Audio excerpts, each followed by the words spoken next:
Hello प्यारे दोस्तों, स्वागत है आपका इंटरव्यू क्लासेस में। हम बात करेंगे अपने साइंस में आने वाले 1 मार्क्स वाले बेहतरीन क्वेश्चंस हैं उनके बारे में। इससे पहले हमने अपने चैनल पे अपलोड कर दिए हैं साइंस के 85 एमसीक्यूज, बहुत ही बेहतरीन है। अगर आपने वीडियो नहीं देखा तो प्लेलिस्ट में जाकर ज़रूर देखिएगा। फिलिप्स वाले 70 क्वेश्चंस अपलोड किए हैं, बहुत ही बेहतरीन, ठीक है ना। अब 1 मार्क्स वाले फिर 2 और 3 4 सारे क्वेश्चन आपको यहाँ पे मिलेंगे। 20 मार्क्स को आपका एग्जाम है, बिल्कुल उसी पैटर्न पे आपको सारे वीडियोस मिलेंगे। उनसे बाहर क्वेश्चन आने का चांसेस आपके नाक के बराबर है।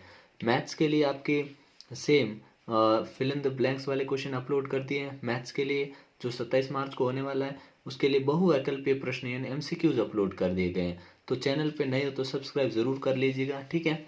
और इंग्लिश के लिए आपको अनसीन पैसेज, ठीक है ना, लेटर, ईमेल, एप्लीकेशन, स्टोरी कौन से आएंगे, ठीक है, वो सारे आपको यहाँ पे मिलेंगे।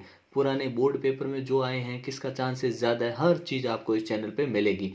ग्रामर के जितने टॉपिक है सारे आपको वीडियो की जो प्ले लिस्ट है वो आपको इस वीडियो के डिस्क्रिप्शन में मिलेगी, वहाँ पे जाके आप देख पाएंगे। फिर आपको सोशल साइंस जो आपके 16 मार्च को है, इसके लिए भी आपको बेहतरीन वीडियोस जिसमें आपके एमसीक्यूज, ठीक है ना, मतलब बहुवैकल्पिक प्रश्न, रिक्त स्थान वाले, 1 मार्क्स वाले, 2 मार्क्स वाले, 3 4 मार्क्स वाले सारे क्वेश्चन आपको मिलेंगे।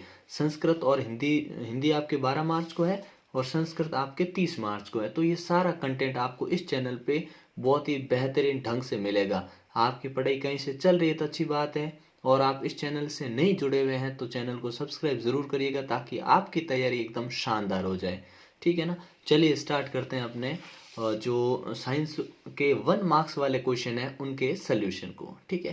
पहला क्वेश्चन हमसे पूछा गया है कि आलू की चिप्स की थैली में कौन सी गैस उपयोग में लेते हैं ताकि चिप्स का उपचयन न हो सके। तो कौन सी गैस लेते हैं तो जानते हैं। इसमें कौन सी गैस होती है अपने, नाइट्रोजन। क्या लिखेंगे हम, नाइट्रोजन, ठीक है ना, नाइट्रोजन, ठीक है। और नाइट्रोजन का सिंबल भी लिख सकते हैं क्या, N2, ठीक है ना, N2, ठीक है। अगला प्रश्न देखते हैं, विरंजक चूर्ण का सूत्र लिखिए, ठीक है। तो विरंजक चूर्ण का सूत्र क्या होता है, यहाँ लिख देता हूँ मैं। विरंजक चूर्ण होता है अपने CaOCl2, ठीक है ना, इसे कहते हैं हम विरंजक चूर्ण, कैल्शियम ऑक्सीक्लोराइड, ठीक है ना, ये फॉर्मूला हो गया इसका। नेक्स्ट है कि दो संश्लेषित सूचकों के नाम लिखिए। जब आपसे दो संश्लेषित सूचक पूछे हैं तो आप क्या लिख सकते हैं, आप कहेंगे संश्लेषित सूचक वो होते हैं जो अपने फैक्ट्रियों में बनाए जाते हैं, ठीक है ना। तो हम एक लिख सकते हैं अपना मैथिल ऑरेंज, ठीक है ना, क्या, मैथिल ऑरेंज, ऑरेंज। और एक यहाँ लिख देता हूँ मैं फिनोल्फ्थलीन, ठीक है, फिनोल्फ्थलीन, ठीक है, फिनोल्फ्थलीन, ठीक है ना, ये ध्यान रखिएगा। फिर अगला क्वेश्चन पूछा गया हमसे कि कोशिका विभाजन को प्रेरित करने वाला पादप हार्मोन पूछा, जो कोशिका विभाजन को प्रेरित करता है। तो कौन सा है वो, तो हम बोलेंगे वो है साइटोकाइनिन। क्या है नाम उसका, साइटोकाइनिन। इस साइड लिख देता हूँ मैं, साइटोकाइनिन, साइटोकाइनिन, काइनिन, ठीक है ना, साइटोकाइनिन, याद रख लीजिएगा। फिर अगला प्रश्न हमारे लिए है कि वृक्क की संरचनात्मक व क्रियात्मक इकाई का नाम क्या है। वृक्क की पूछा है तो वृक्क की क्या होती है, वृक्क की होती है, हम बोलेंगे नेफ्रॉन, नेफ्रॉन, ठीक है ना, नेफ्रॉन, ठीक है ना। अगला है रक्त का थक्का जमाने वाली कोशिका का नाम बताइए। तो कौन, तो हम अगर लिखें तो बिंबाणु भी लिख सकते हैं, बिंबाणु, ठीक है। नहीं तो क्या उत्तर लिख सकते हैं, बिंबाणु के अलावा हम प्लेटलेट्स भी लिख सकते हैं। क्या, प्लेटलेट्स, यहाँ लिख देता हूँ मैं प्लेटलेट्स, तो आधा करेंगे प्लेटलेट्स, ठीक है ना, प्लेटलेट्स। अगला है बैटरी का प्रतीक चिन्ह बनाओ। तो बैटरी का प्रतीक चिन्ह किस प्रकार से बना सकते हैं हम, बैटरी का, अगर हमने इधर से ये कुंजी लगाई इधर, ठीक है ना, और इधर बनाना है तो एक लंबी डंडी एक छोटी, ये बनेगा सेल, ठीक है ना। फिर इसके बाद एक लंबी फिर छोटी। अब ये दो सेलों का जो कॉम्बिनेशन होता है उसको हम बैटरी कहते हैं, ठीक है। ये हो गया बैटरी, तो एक और छोटा ऐसे लगा देते हैं, ठीक है ना। अब इनको हम क्या कंबाइन कर देते हैं, जोड़ देते हैं, ये ऐसे जोड़ा, इसको ऐसे, ठीक है, इस प्रकार से कर देंगे, इधर माइनस और करंट जाता है उस साइड प्लस, इस प्रकार से दिखा देंगे। ये बैटरी हो गई, ठीक है ना। तो ये बैटरी का हो गया, ठीक है। फिर बोला है किसी छड़ चुंबक के चारों ओर चुंबकीय क्षेत्र की रेखाएं खींचिए। तो वो किस प्रकार खींचेंगे, एक अलग से पेपर पे मैं बताता हूँ आपको कि हमें अगर ये चुंबकीय बल रेखाएं बनाने तो हम ऐसे बना सकते हैं। किस प्रकार से, छड़ चुंबक के ये पूछा है ना, एक चुंबक बनाया, ठीक है ना। अब चुंबक में इधर हमने लिख दिया एन और इधर लिख दिया एस, ठीक है। ये नॉर्थ पोल, ये साउथ पोल, ठीक है। अब हम जानते हैं चुंबक की बल कहाँ से नॉर्थ से निकलती है और कहाँ आती है, साउथ में, ठीक है ना। इस प्रकार से चुंबक की बल रेखा आती, ठीक है, ठीक है। और इधर से भी ऐसे बना देते हैं, ठीक है। और ये रेखा है ना कटती कभी नहीं है, ध्यान रखिएगा, ठीक है। यहाँ आपको ये ऐसा लगेगा पर आपको इनको काटना नहीं है, ठीक है ना। ये इस प्रकार से आप ध्यान रखेंगे, विशेष ध्यान, ठीक है। अच्छा, अब चुंबकीय बल रेखाओं की दिशा बनाइए, क्योंकि ये क्या होती है, एन से निकलती है और एस की तरफ जाती है, ठीक है ना। एन से निकलती है और एस की तरफ जाती है। तो ये चुंबकीय बल रेखाएं इस प्रकार से आप बनाएंगे, ठीक है ना। इस प्रकार से आप बनाएंगे, ठीक है। ये ध्यान रखना आपको, ठीक है ना। और चुंबकीय बल रेखाओं की अगर विशेषता पूछे तो इससे पहले जो हमने वीडियो अपलोड की उसमें भी आया, बार बार आ रहा है क्वेश्चन, ठीक है। इसका ध्यान रखिएगा। अगला प्रश्न हमसे पूछा गया है कि चुंबकीय क्षेत्र किसे कहते हैं। तो देखिए, ये चुंबक के आसपास वो क्षेत्र जिससे ये धातु या कोई चुंबकीय पदार्थ को आकर्षित करती है, इसी क्षेत्र को हम क्या कहते हैं, चुंबकीय क्षेत्र कहते हैं, ठीक है। जहाँ इसकी प्रबलता होती है, ठीक है ना। अगला है कि एक संकर संकरण का जीन प्रारूप लिखिए। जीन प्रारूप पूछा तो जीन प्रारूप क्या होता है आप जानते हैं, एक होता है लक्षण प्रारूप, क्या लक्षण, ठीक है, लक्षण प्रारूप, और एक होता है अपने जीन प्रारूप। लक्षण प्रारूप होता है पहली पीढ़ी में अपने 3:1, मतलब 3 लंबे 1 बौना पौधा। जीन प्रारूप होता है अपने 1:2:1, ठीक है ना। मतलब एक शुद्ध लंबा, 2 अशुद्ध लंबे या लंबे बोल देंगे और एक बौना पौधा, ठीक है ना। तो ये जीनों का संगठन होता है और ये लक्षण मतलब उसके बाह्य आकारकी का संगठन होता है, या बाह्य आकारकी को कहते हैं हम लक्षण प्रारूप, मतलब उसका लक्षण कैसा है, ठीक है ना। अगला है मानव नेत्र में कौन सा लेंस होता है। तो मानव नेत्र में कौन सा होता है अपने, उत्तल लेंस, लेंस होता है पहली बात तो, ये होता कौन सा, उत्तल लेंस, ठीक है ना। ये ध्यान रखिएगा, उत्तल लेंस। फिर पूछा है मेथेन CH4 की इलेक्ट्रॉन बिंदु संरचना बनाइए। तो बड़े आसान है, मीथेन की पूछा अपने को CH4, तो ऐसे बनाएंगे हम। ये क्या अपना CH4, मतलब एक कार्बन है, हाइड्रोजन कितने अपने, हाइड्रोजन है अपने पास 4, तो ये कार्बन बनाया, ठीक है। और इसके एक हाइड्रोजन, 2 हाइड्रोजन, 3 और 4, ठीक है। ये बहुत ही मैं बेसिक ढंग से बता रहा हूँ ताकि आपसे गलती होने का कोई चांस नहीं रहे। आपको आता है तो बहुत बढ़िया, नहीं आता तो आपके सीखने के लिए बहुत ही बेहतरीन। अब देखिए, कार्बन के पास भी 4 इलेक्ट्रॉन रहेंगे और हाइड्रोजन के पास 1 रहेगा। तो हाइड्रोजन को 2 करने, कार्बन को अपने 8 करने, ठीक है ना, लास्ट कक्षा में, ठीक है। तो इसके जो है इसके इलेक्ट्रॉन को मैं डॉट से दिखा देता हूँ, ये हाइड्रोजन के इलेक्ट्रॉन डॉट, ठीक है। और क्रॉस से दिखा देता हूँ मैं कार्बन के इलेक्ट्रॉन, ठीक है ना। अब देखिए, हाइड्रोजन है ये यहाँ पे बंद बना दिया, ठीक है, सब में एकल बंद बन रहा है, ठीक है। ये हाइड्रोजन ने अपना बंद बना दिया, ठीक है। अब क्या करेगा कार्बन, तो कार्बन का हम इस प्रकार से दिखाएंगे, ठीक है ना, ये ऐसे। तो ये हो गई अपने CH4 मेथेन की इलेक्ट्रॉन बिंदु संरचना, इस प्रकार से आप बनाएंगे, ठीक है। अगला प्रश्न देखते हैं, मस्तिष्क का कौन सा भाग शरीर की स्थिति एवं संतुलन का अनुरक्षण करता है।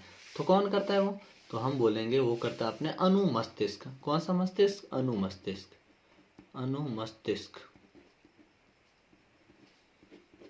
ठीक है, याद रख लीजिएगा, ठीक है। अगला है जनन किसे कहते हैं, इसकी आवश्यकता क्यों होती है। ये बड़ा ही सिंपल प्रश्न पूछा आपने से, ठीक है ना। जनन क्या होता है तो सुनिएगा, अपने समान संतति उत्पन्न करने की क्रिया जनन कहलाती है। ये एक जैविक प्रक्रम होता है, ठीक है ना, क्या होता है, जैविक प्रक्रम होता है। और ये आवश्यक क्यों है, अपनी समष्टि को बचाए रखने के लिए और इसको सतत चलाने के लिए इसकी आवश्यकता होती है, ताकि प्रकृति में संतुलन बना रहे, ठीक है ना। अगला देखते हैं, भ्रूण का विकास कहाँ होता है, तो हम लिख देंगे गर्भाशय में। कहाँ होता है, गर्भाशय में, ठीक है, गर्भाशय में। अगला प्रश्न देखते हैं, आनुवंशिकता किसे कहते हैं, ये भी बहुत साधारण सवाल पूछ लिया क्या, कि एक पीढ़ी से दूसरी पीढ़ी में आनुवंशिक लक्षणों का जाना आनुवंशिकता कहलाता है। ठीक है, आनुवंशिकता का पिता ग्रेगर जॉन मेंडल को कहते हैं। ठीक है, सिंपल सा क्वेश्चन है।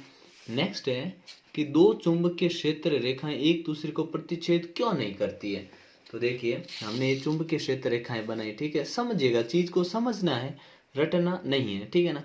तो क्या, अगर ये मान लीजिए चुंबकीय बल रेखाएं क्या होती है, एक दिशा, कोई चुंबक क्या करता है, एक ही दिशा को दिखाता है। ठीक है, अगर ये रेखाएं, अगर मान लीजिए ये रेखा ऐसे जा रही है और इसने इसको काट दिया यहाँ पे। ठीक है ना, क्या हुआ कि मान लीजिए ये रेखा है और इसने इसको काट दिया, तो ये बल रेखाएं क्या, दो दिशाएं दिखाएगी।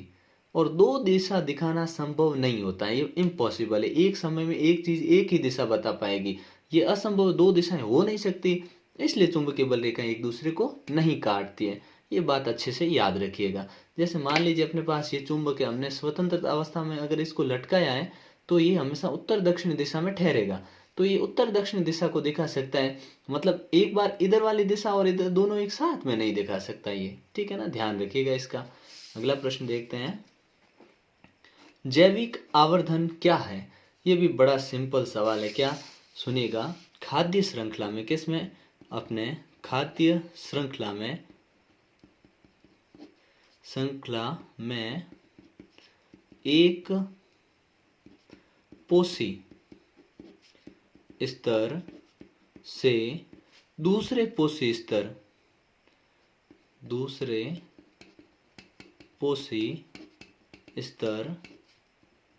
में विषाक्त ऐसे लिखेंगे, क्या, विषाक्त पदार्थों की सांद्रता, क्या, सांद्रता बढ़ना जैव आवर्धनता कहलाता है। ठीक है, ये याद रख लीजिए। क्या, खाद्य श्रृंखला में एक पोषी स्तर से दूसरे पोषी स्तर में विषाक्त पदार्थों की सांद्रता बढ़ना क्या कहलाता है, जैव आवर्धनता। इससे आप ऐसे समझ सकते हैं कि जैव आवर्धन क्या हुआ, कि मान लीजिए एक खाद्य श्रृंखला है अपनी, जिसमें हम मान लीजिए जानवरों का ना क्या खिला रहे हैं, चारा। हमने चारे में क्या डाला है, खाद बीज डाले हैं ताकि वो अपने फसल अच्छी हो, फिर वही चारा जानवरों को खिलाया।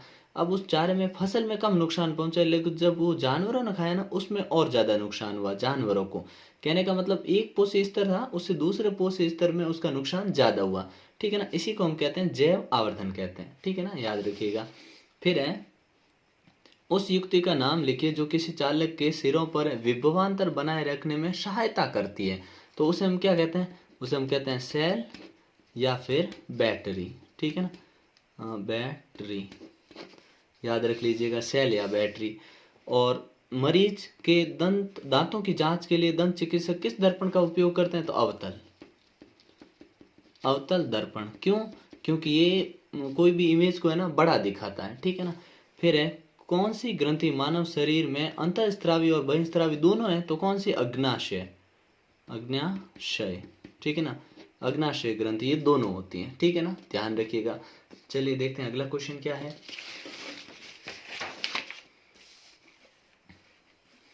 फिर पूछा हमसे कि कमरे के तापमान पर कौन सी जो है धातु, जो कमरे के तापमान पर द्रव अवस्था में होती है, कौन सी धातु पूछा है। कौन सी धातु, तो हम बोलेंगे पारा। और मान लीजिए अधातु पूछते तो हम क्या बोलते हैं, ब्रोमीन। ठीक है ना, अधातु है, ये क्या है, अधातु। और धातु कौन सी होगी, अपने पारा। ठीक है ना। अगला प्रश्न है, एल्कीन श्रेणी का सामान्य सूत्र लिखिए। देखिए एल्केन, एल्कीन और एल्काइन, तो CnH2n, ये किसका हो गया, एल्कीन का। अगर हमसे एल्केन का पूछते हैं, CnH2n+2, ये एल्केन। और एल्काइन का पूछते तो यहाँ प्लस की जगह माइनस, ये लास्ट वाला। ठीक है, प्लस की जगह माइनस लगा देते हैं, ये होता है एल्काइन। ठीक है। अगला है कि छुई मुई पादप में गति किस प्रकार की गति होती है वो। ठीक है, तो इसे कहते हैं हम एक दिशीय गति बोल सकते हैं, नहीं तो क्या कहते हैं इसको हम, अपने स्पर्शनानुवर्तन। ठीक है, मतलब स्पर्श करते ही छुई मुई का पादप क्या होता है, स्पर्श करते ही क्या हो जाता है, अपने मुरझा जाता है। ठीक है, तो इसके काफी नाम है, जैसे अकुंचन भी कहते हैं, ठीक है ना। और इसका एक और नाम है जैसे कंपानुकुंचन, ठीक है ना, ये इसके नाम है, ठीक है। ये इस प्रकार की गति ये कहलाती है, ठीक है।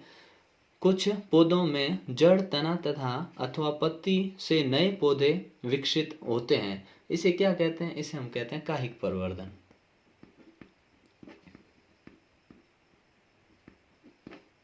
प्रवर्धन, ठीक है, इसे हम क्या कहते हैं? कायिक प्रवर्धन, ठीक है ना, कायिक प्रवर्धन कहते हैं, ठीक है।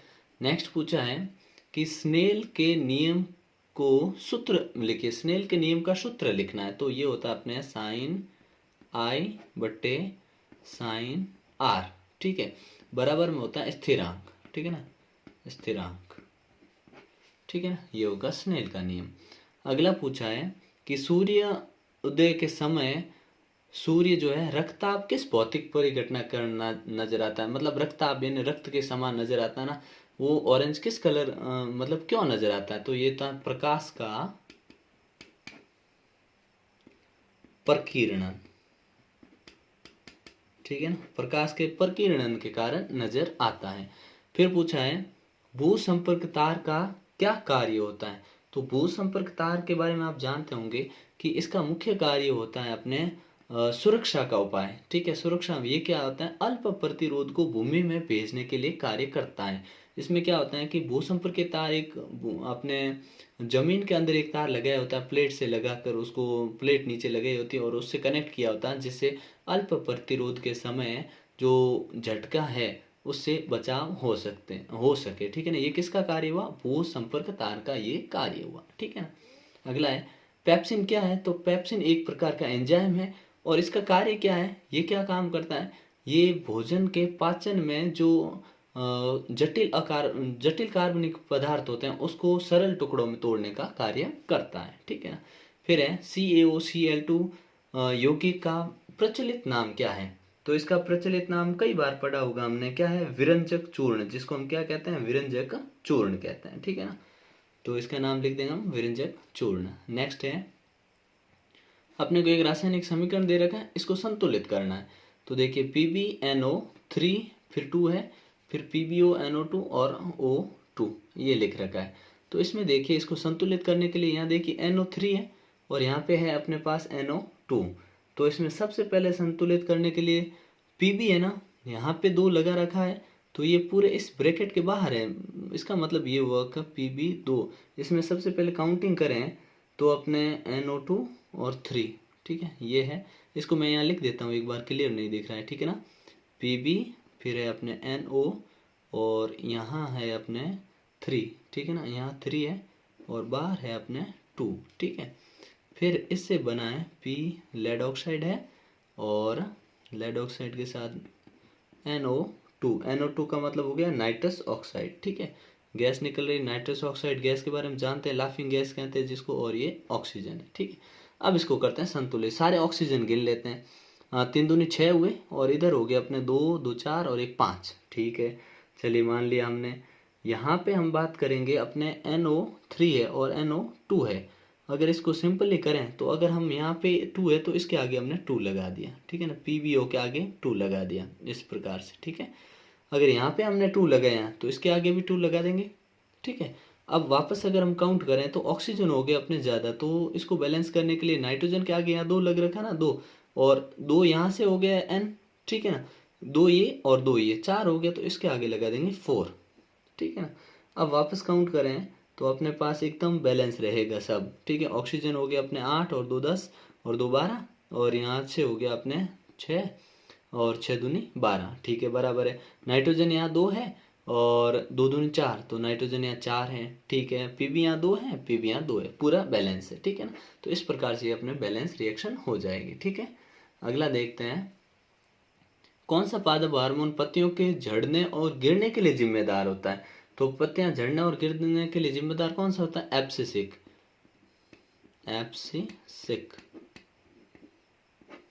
ठीक है ना, हार्मोन, ठीक है, एब्सिसिक हार्मोन। अगला है मधुमेह जो रोग है वो किस हार्मोन की कमी से होता है? तो वो होता है इंसुलिन हार्मोन की कमी से, ठीक है ना। नेक्स्ट है वृक्क की क्रियात्मक इकाई का नाम क्या है? तो ये अभी हमने पढ़ा था, क्या है? नेफ्रॉन। नेफ्रॉन। वस्तु अगर अनंत पर रखी हो तो वस्तु का प्रतिबिंब बनेगा अवतल दर्पण में, तो ये बनेगा फोकस पर। फोकस पर और बिंदु समान, बिंदु के समान बनेगा।